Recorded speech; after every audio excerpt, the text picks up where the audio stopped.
Hello students, good morning.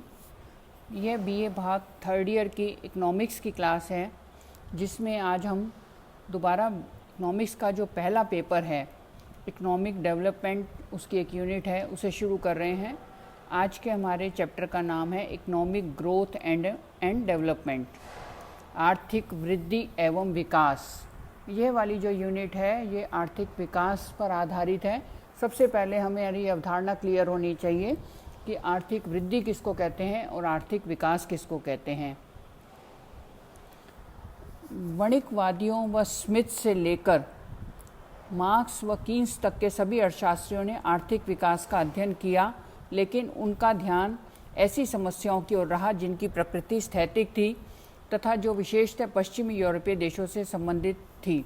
इसके अतिरिक्त उन्होंने विकास व वृद्धि को पर्यायवाची माना तथा उसके स्वरूप को भिन्न नहीं किया। लेकिन वर्तमान शताब्दी के 5वें दशक के बाद पिछली शताब्दी के 5वें दशक के बाद देशों के स्वतंत्र होने पर विकास एक प्रमुख समस्या बन गया और विकास व वृद्धि में अर्थशास्त्रियों ने अंतर प्रारंभ करना शुरू किया। आजकल डेवलपमेंट इकोनॉमिक्स की एक अलग शाखा है।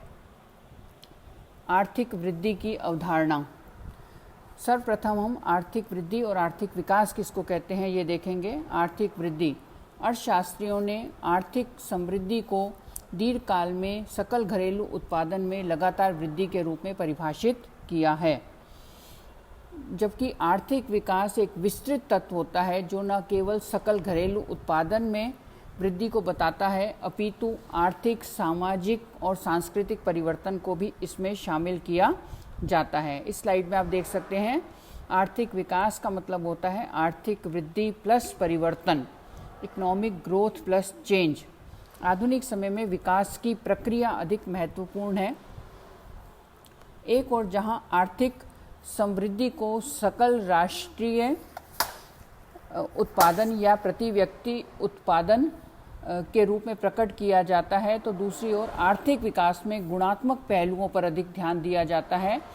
अब अर्थशास्त्री विकास की प्रक्रिया की ओर ध्यान देने लगे हैं। इस संबंध में पाकिस्तानी अर्थशास्त्री और विश्व बैंक के उपाध्यक्ष रहे महबूब उल हक का कथन प्रासंगिक है। कथन है, विकास की प्रमुख समस्या गरीबी की सबसे भयानक किस्मों पर सीधा प्रहार करना है। गरीबी, भुखमरी, बीमारी, अशिक्षा, बेरोजगारी और असमानताओं जैसी समस्याओं के उन्मूलन को विकास के मुख्य लक्ष्यों के रूप में शामिल किया जाना चाहिए। हमें यह सिखाया गया है कि सकल राष्ट्रीय उत्पाद को बढ़ाया जाना चाहिए, क्योंकि इससे गरीबी का निवारण होगा। अब समय आ गया है कि हम इस संबंध को उलट दें। अब ज़रूरत इस बात की है कि हम मुख्यतः गरीबी पर ध्यान केंद्रित करें। इससे सकल राष्ट्रीय उत्पाद को अपने आप उचित महत्व मिल जाएगा। दूसरे शब्दों में, सकल राष्ट्रीय उत्पादन की वृद्धि दर पर कम और संरचना पर अधिक ध्यान देना जरूरी है। पहले टाइम में एक ट्रिकल डाउन थ्योरी विकास की ज़्यादा प्रचलित थी, जिसमें यह माना जाता था कि राष्ट्रीय आय यदि बढ़ जाएगी तो वो अपने आप उसका रिसाव नीचे की जनसंख्या की ओर हो जाएगा और गरीबी कम हो जाएगी। परंतु अल्प विकसित देशों में ऐसा नहीं हुआ, इसलिए विकास जो है वह अल्प विकसित देशों की समस्या है। आर्थिक विकास लाखों लोगों का लक्ष्य व महत्वाकांक्षा बन गया है, परंतु विकास की प्रक्रिया को समझना एक कठिन कार्य है। आर्थिक विकास व वृद्धि के शब्दों में परस्पर विनिमयशीलता है, लेकिन अर्थशास्त्री इसमें भेद करके देखते हैं। शूमपीटर व श्रीमती हिक्स ने आर्थिक विकास व आर्थिक वृद्धि में अंतर किया। आर्थिक विकास अल्प विकसित देशों की समस्याओं से संबंध रखता है, जबकि आर्थिक वृद्धि विकसित देशों की समस्या है। आर्थिक वृद्धि से अभिप्राय है सकल राष्ट्रीय आय में दीर्घकाल में क्रमिक एवं स्थिर गति से होने वाले परिवर्तन से है, जबकि किसी देश में वृद्धि के साथ साथ यदि सामाजिक ढांचे, संरचना, वितरण एवं दृष्टिकोण में परिवर्तन हो तो उसे हम विकास की संज्ञा दे सकते हैं।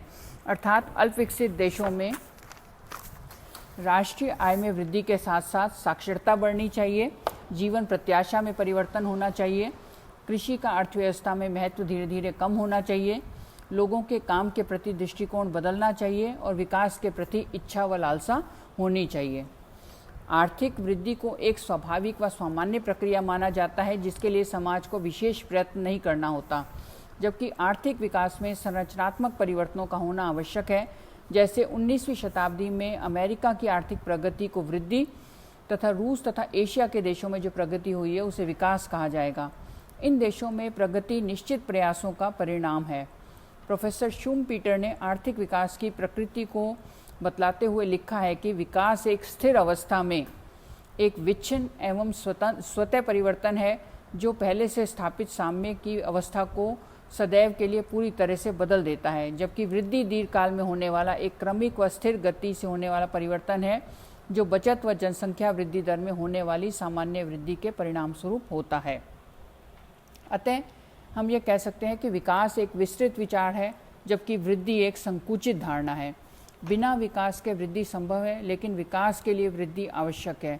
किंडलबर्गर के अनुसार विकास में वृद्धि निहित होती है, जबकि वृद्धि से तात्पर्य अधिक उत्पादन से है, जबकि आर्थिक विकास से तात्पर्य अधिक उत्पादन, तकनीकी व संस्थागत व्यवस्था में परिवर्तन जिसमें उत्पादन एवं वितरण दोनों पर बल दिया जाता है।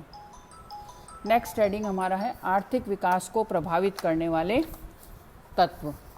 इसमें हम पहला लेंगे आर्थिक कारक, इकोनॉमिक फैक्टर्स। आर्थिक तत्व या कारक प्रत्यक्ष रूप से आर्थिक विकास को प्रभावित करते हैं।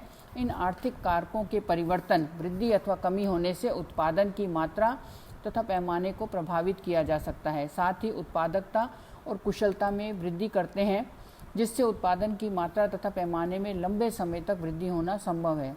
सैमुअल्सन और नॉर्डोस ने इन चार तत्वों को आर्थिक प्रगति के लिए अति आवश्यक बताया है, जिससे कोई भी गरीब राष्ट्र आर्थिक प्रगति करते हुए अमीर राष्ट्र परिवर्तित हो सकता है। पहला है प्राकृतिक संसाधन, नेचुरल रिसोर्सेज। प्राकृतिक संसाधनों की उपलब्धता और उनकी मात्रा आर्थिक विकास के प्रारंभिक स्वरूप और प्रारूप को निर्धारित करते हैं। जिस राष्ट्र में प्राकृतिक संसाधन भंडार की जितनी अधिक प्रचुरता होगी, उस देश में आर्थिक विकास की संभावना उतनी ही अधिक होती है। प्राकृतिक संसाधनों का भंडार आर्थिक विकास की संभावना को बढ़ा देता है, पर वास्तव में आर्थिक विकास प्राकृतिक संसाधन के भंडार पर ही निर्भर नहीं करता, बल्कि उसके प्रयोग पर निर्भर करता है। अतः विश्व में अनेक ऐसे राष्ट्र आपको मिल जाएंगे जहां प्रचुर मात्रा में प्राकृतिक संसाधन उपलब्ध हैं, पर वे अल्पविकसित हैं, और बहुत ऐसे राष्ट्र भी हैं जहां प्राकृतिक संपदा बहुतायत में नहीं है, फिर भी उन्होंने उत्साहवर्धक आर्थिक विकास प्राप्त कर लिया है। जैसे स्विट्ज़रलैंड के पास प्राकृतिक संसाधन नहीं है और ना ही भौतिक पर्यावरण अनुकूल है, फिर भी उसने काफ़ी उन्नति की है और वहाँ की प्रति व्यक्ति आय संपत्ति अमेरिका, जर्मनी, ब्रिटेन विकसित देशों की तुलना में कम नहीं है। इंग्लैंड और जापान जो आज के आधुनिक और विकसित राष्ट्र हैं, उनके पास भी प्राकृतिक संसाधनों की प्रचुरता नहीं है, परंतु उन्होंने मानवीय पूंजी का विकास कर तकनीकी प्रगति और अनुसंधान एवं नव प्रवर्तन के आधार पर औद्योगिकरण कर आर्थिक विकास को प्राप्त कर लिया। हालांकि इन प्रयत्नों में पूंजी के योगदान भी कम नहीं रहा है। अनेक विकासशील राष्ट्र जैसे अफ्रीका, एशिया, सबसे मूल्यवान प्राकृतिक संसाधन कृषि योग्य भूमि है। अधिकांश श्रम शक्ति इन विकासशील राष्ट्रों में कृषि में संलग्न है। अतः कृषि योग्य भूमि के उत्पादक उपयोग, उचित संरक्षण, उर्वरकों और खेती आदि से गरीब राष्ट्रों के उत्पादन में दीर्घकाल में वृद्धि प्राप्त की जा सकती है। दूसरा बिंदु है मानवीय संसाधन। मानवीय संसाधन को हम दो भागों में विभाजित कर सकते हैं। पहला है जनसंख्या का आकार, उसकी वृद्धि दर, आयु संरचना, लिंग अनुपात और ग्रामीण शहरी जनसंख्या का अनुपात। ये सभी बिंदु हम जब किसी भी देश अथवा राज्य की जनसंख्या की समस्या पढ़ते हैं तो उसमें अध्ययन करते हैं। दूसरा है जनसंख्या का व्यावसायिक वितरण, ऑक्यूपेशनल डिस्ट्रीब्यूशन। अर्थात अर्थव्यवस्था में तीन क्षेत्र होते हैं, प्राथमिक क्षेत्र, द्वितीय क्षेत्र और सेवा क्षेत्र। तो जनसंख्या कौन से क्षेत्र में अधिक कार्य करती है? तो जनसंख्या का व्यावसायिक वितरण, शिक्षा, स्वास्थ्य, चिकित्सा और जीवन प्रत्याशा आदि भी महत्वपूर्ण है।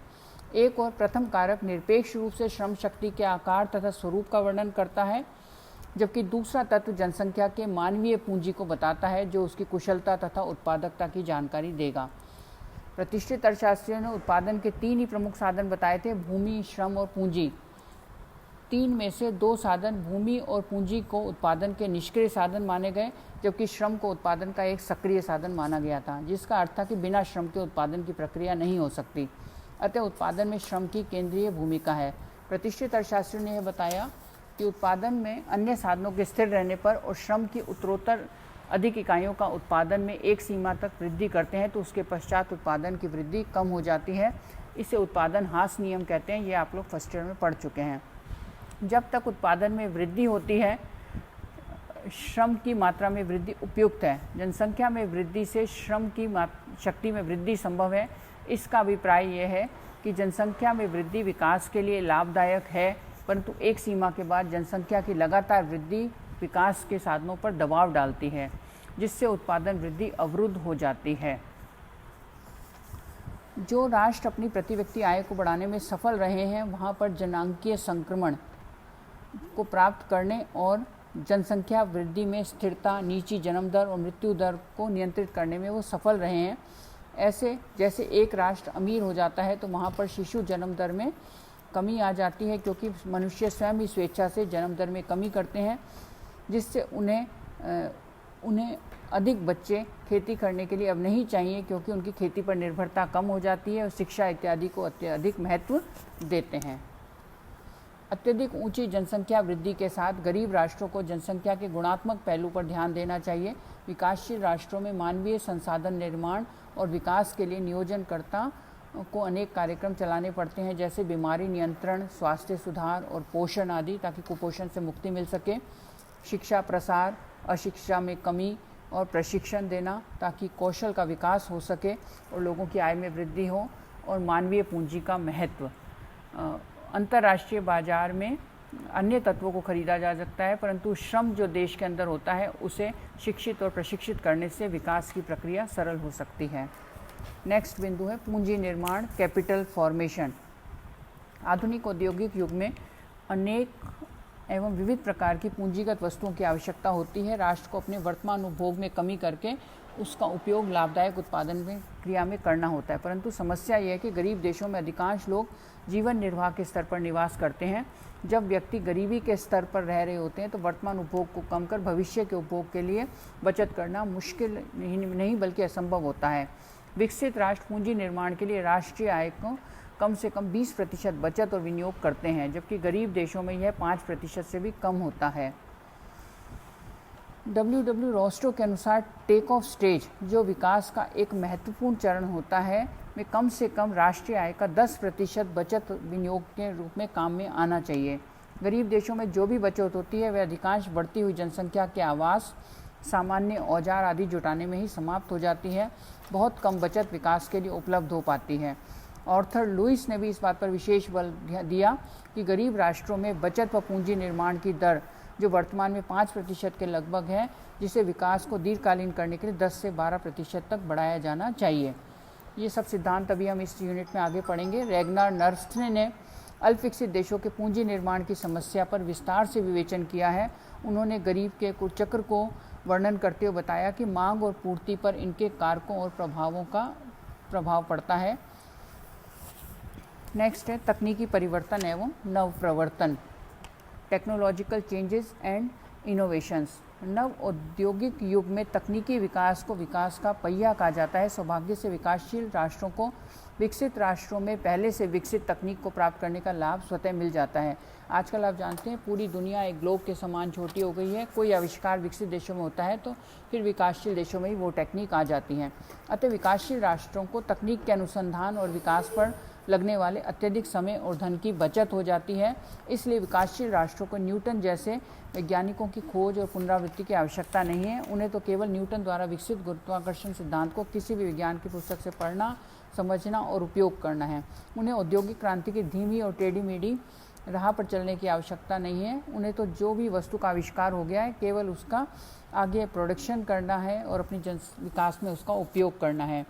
तकनीक के प्रादुर्भाव और विकास के लिए बड़ी मात्रा में पूंजी की आवश्यकता होती है, जो गरीब देशों में उपलब्ध नहीं होती। बिना तकनीक के औद्योगिकरण और आर्थिक विकास आसानी से संभव नहीं हो सकता है। जापान ने तकनीकी प्रगति से ही सहारा लेकर अपने देश का तेज गति से विकास किया है। अमेरिका, विकसित देश जो हैं ये सब तकनीक के आधार पर ही विकसित देश हैं। और ये जो एशिया और अफ्रीका के जो कंट्रीज़ हैं ये अभी अल्पविकसित और विकासशील बने हुए हैं। नेक्स्ट वीडियो में हम विकास को प्रभावित करने वाले नॉन इकोनॉमिक फैक्टर पर विचार करेंगे। धन्यवाद।